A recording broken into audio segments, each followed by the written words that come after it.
ஐம்பெருங்காப்பியங்களும் ஒன்றான குண்டலகேசி இயற்றியவர் நாதங்கூத்தனார். இந்த பாடல் முழுமையாக கிடைக்கல, வெறும் 224 பாடல்கள் மட்டுமே கிடைச்சிருக்கு. இப்போ கதைக்குள்ளே போகலாம். ஒரு ஊரில் ஒரு வணிகர் இருந்தார். அந்த காலத்தில் வணிகர்கள்னால் மிகவும் செல்வ செழிப்போடு இருப்பாங்க. அப்படி ஒரு வணிகரோட மகள் தான் பத்திரை, பத்ராயினி, பத்ரா எப்படி வேணாலும் சொல்லலாம். ஒரு நாள் அவங்க வீட்டு மாடத்தில் அந்த பத்திரையும் அவளோட தோழியும் பேசி கொண்டிருந்தாங்க. அப்போது தெருவில் காவலர்கள் ஒரு கல்வனை இழுத்து கொண்டு போவதை பார்த்துட்டு இருந்தாங்க. அந்த கல்வனுடைய பெயர் சாதுவன். அவன் ஒரு வழிப்பறி திருடன் அப்படின்னா போறவரவங்களை எல்லாம் அடிச்சு கொடுமைப்படுத்தி அவங்க கிட்ட இருந்து நகைகளை பறித்து கொள்வது தான் வழிப்பறி திருடன். இந்த பத்திரிக்கை அவனை பார்த்து அவள் மீது காதல் உருவாகுது. இந்த காதல் உணர்வு ஏற்பட்டதை அவங்களோட அப்பா கிட்ட அவ தெரிவிக்கிறா. அதே மாதிரி அவள் தோழிக்கிட்டையும் அவ சொல்றா. அந்த சாதுவனை தான் காதலிப்பதாகவும் அவனை திருமணம் செய்து கொள்ள ஆசைப்படுவதாகவும் சொன்னான். மகள் ஆசையை நிறைவேற்ற அந்த வணிகன் மன்னனிடம் சென்று தான் மகள் ஆசைப்படுவதை தெரிவித்து அந்த கல்வனை மீட்டு எப்படி மீட்டானா 72 யானை பொற்காசுகள் கொடுத்து அந்த கல்வனை மீட்டு அந்த கல்வனுக்கும் பத்திராக்கும் செல்வ செழிப்பாக திருமணம் நடந்து முடிக்குது.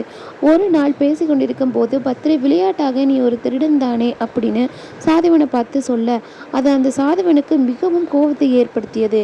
இதனால் அந்த சாதுவன் எப்படியாவது இந்த பத்திரையை பழி வாங்கணும் அப்படின்னு நினைச்சான். இவளை எப்படியாவது ஒரு மலை மேலிருந்து தள்ளிவிட்டு கொள்ளணும்னு நினைக்கிறான். அதனால பத்திரை கிட்ட தான் குலதெய்வ கோயிலுக்கு போகணும் அப்படின்னு சொல்லி அவளை நல்ல நகையெல்லாம் அணிவித்து அழகாக புறப்பட்டு வர சொல்கிறான். அதே மாதிரி பத்திரையும் நகையெல்லாம் அணிவித்து அழகாக புறப்பட்டு வந்து இந்த சாதுவனும் பத்திரையும் இப்போ மலை கோயிலுக்கு போகிறாங்க.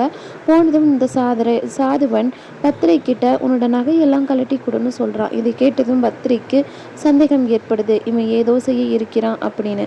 அதையே இவங்கிட்டையும் கேட்குறா. அதுக்கு சாதுவம் திருப்பி சொல்கிறான், ஆம், நான் உன்னை கொல்ல நினைக்கிறேன்.